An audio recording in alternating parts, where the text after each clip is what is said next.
دلوں کو جوڑنے، سچ کو ابھارنے اور امت کو جگانے کا پیغام۔ Aqsa T V. الحمدللہ رب العالمین، والصلاة والسلام علی سید المرسلین، اما بعد۔ آج میں آپ سے ایک نہایت اہم اور بامعنی موضوع پر گفتگو کرنے جا رہا ہوں، استاد کے حقوق۔ حضرات، اسلام میں علم کی بہت فضیلت ہے۔ علم انسان کو اندھیروں سے نکال کر روشنی کی طرف لے جاتا ہے، اسے بہتر بنانے کی طاقت دیتا ہے اور معاشرے میں بہتری لانے کا ذریعہ بنتا ہے۔ علم کے بغیر ترقی اور فلاح ممکن نہیں، اور علم کے حصول میں استاد کا کردار سب سے اہم ہے۔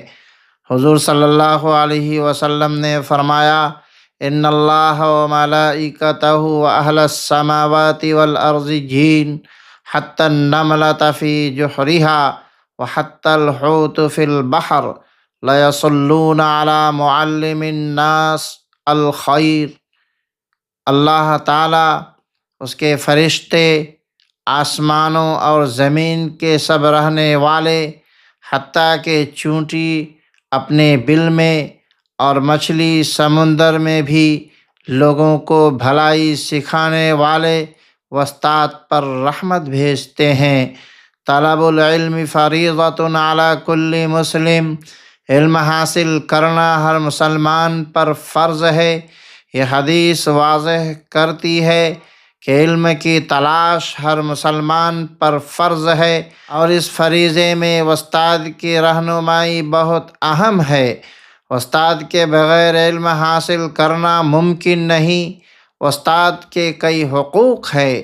نمبر 1، ادب و احترام۔ استاد نے اپنی محنت، وقت اور صبر سے ہمیں علم دیا ہے۔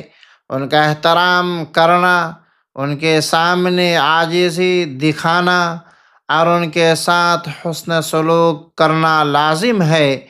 مثال کے طور پر مدرسہ یا کالج میں استاد کے سامنے ادب اور خاموشی کا مظاہرہ ان کی محنت کا صلہ ہے۔ نمبر 2، علم کی قدر اور صحیح استعمال۔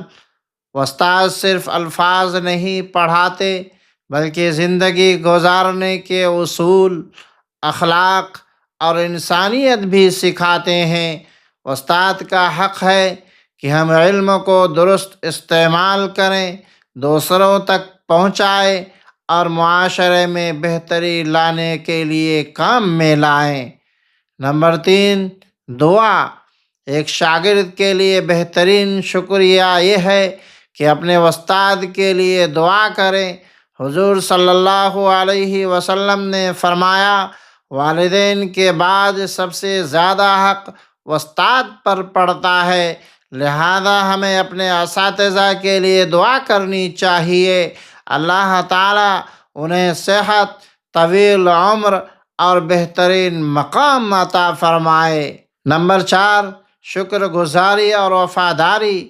استاد کی محنت کبھی بھی کم نہیں ہوتی۔ شاگرد کا سب سے بڑا شکریہ ہے کہ وہ استاد کے علم کو اپنی زندگی میں نافذ کرے اور دوسروں کے فائدے کے لیے استعمال کرے۔ نمبر 5، سوال کرنے کا حق۔ شاگرد کا حق ہے کہ وہ استاد سے سوال کرے اور علم حاصل کرے۔ اگر ادب اور احترام کے ساتھ سوال کرنے میں ہچکچاہٹ نہ کرے، کیونکہ استاد خوش ہوتے ہیں جب شاگرد علم کی جستجو دکھاتے ہیں۔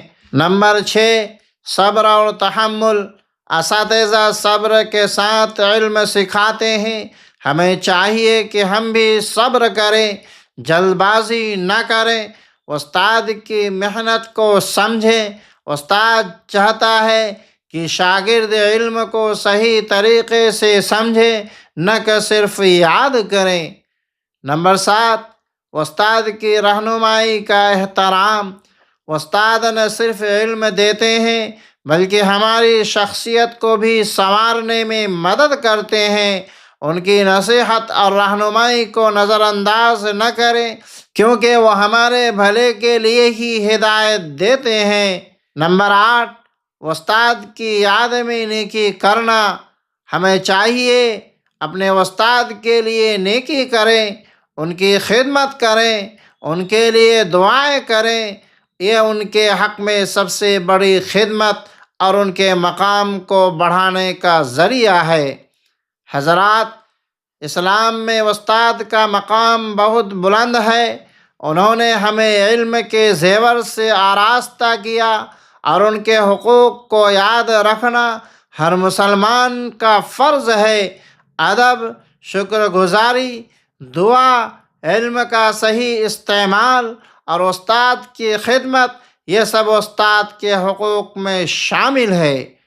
لہذا جب بھی ہم علم حاصل کریں، یاد رکھیں کہ استاد کی محنت اور رہنمائی کا نتیجہ ہے۔